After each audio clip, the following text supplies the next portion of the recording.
Hello everyone, আজকে বানাচ্ছি egg পরোটা একটু অন্যরকম স্টাইলে, খুব ইজি প্রসেসে, যেটা যে কেউ বানাতে পারে।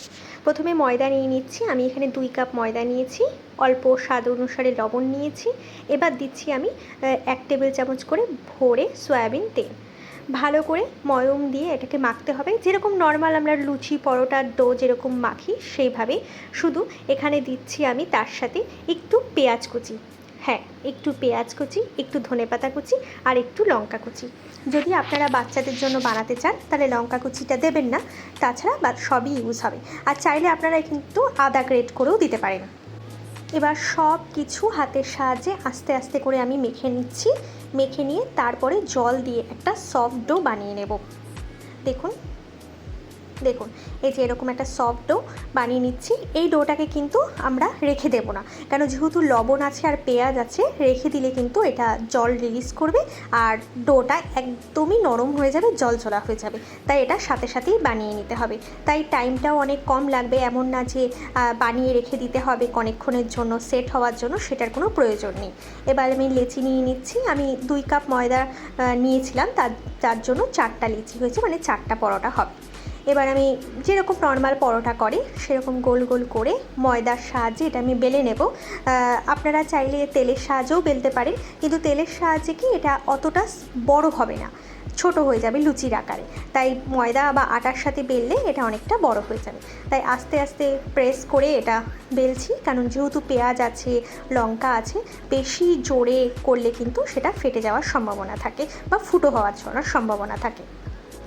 আমি আরেকটাও ডো নিয়ে আবার করে দেখাচ্ছি। এটাকেও কিন্তু আমি হালকা করে প্রেস করে অল্প আস্তে করে বেলে নেব, যাতে মানে বেশি প্রেশার না দিয়ে একটু বড় হয়ে যায়। হালকা মতন বড় করব, বিশাল আলুর পরোটার মতন আমি বড় করব না, আর লুচির সাইজের মতোও না, ঠিক মাঝারি সাইজ আমি রাখবো।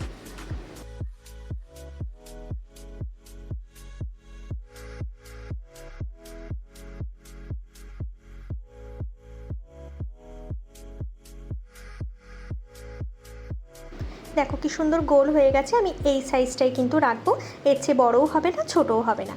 এবার আমি কড়াইতে হালকা একটু তেল ব্রাশ করে দিয়েছি। দেখো এটা সেঁকতে হবে না, ডাইরেক্ট দিলেও হবে, আর বা তোমরা সেঁকেও নিতে পারো। তা আমি অল্প একটু তেলের মধ্যে দিয়েই কিন্তু এটা সেঁকে নিচ্ছি, এপিট ওপিট করে ফুল ফ্লেমে। তারপর এটাকে আমি লো করব।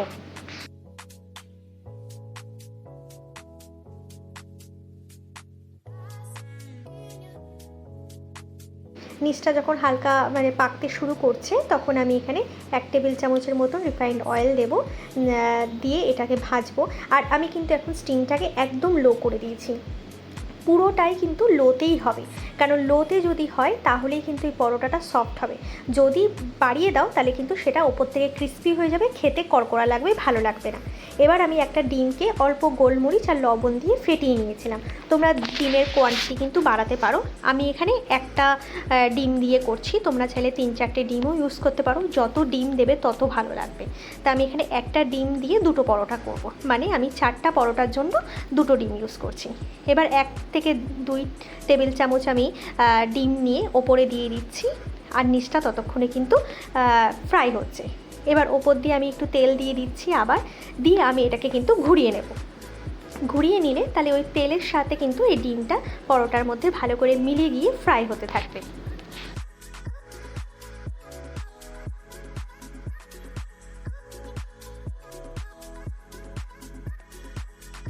1-2 মিনিট পর যখন নিচটাও ভালো মতন ডিমের সাথে পেকে গেছে, এবার আমি ওপর থেকে আবার সেই ডিমের গোলাটা দিয়ে দেবো ওপর সাইডে। এখানে ওপর সাইডে তো দেওয়া হয়নি।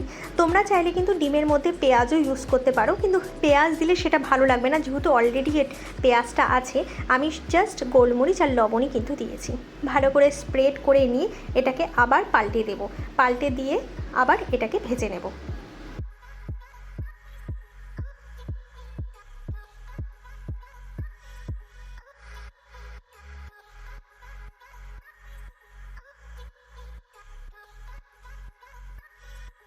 দেখো এই পোর্শনটা কি সুন্দর ফ্রাই হয়ে গেছে। আমি আবারও বলছি, তোমরা চাইলে কিন্তু আরও বেশি ডিম দিতে পারো, তাহলে কিন্তু খেতে আরও ভালো লাগবে। আর ফ্লেমটা কিন্তু একদম লোতে রাখবে, তাহলেই কিন্তু এটা মুচমুচে হবে আর নরম হবে, না হলে একদম হার্ড হয়ে যাবে, খেতে কিন্তু ভালো লাগবে না। তো এর ওপর দিয়ে তোমরা শসা, টমেটো কুচি, গাজর কুচি, অনেক কিছু কিন্তু দিয়ে দিতে পারো। আমি নর্মালি এটা আচারের সাথে খাবো। এইভাবে ট্রাই করে দেখো, খেতে কিন্তু খুব স্বাদ হয়। তো চলো নেক্সট ভিডিওতে দেখা হচ্ছে। বাই।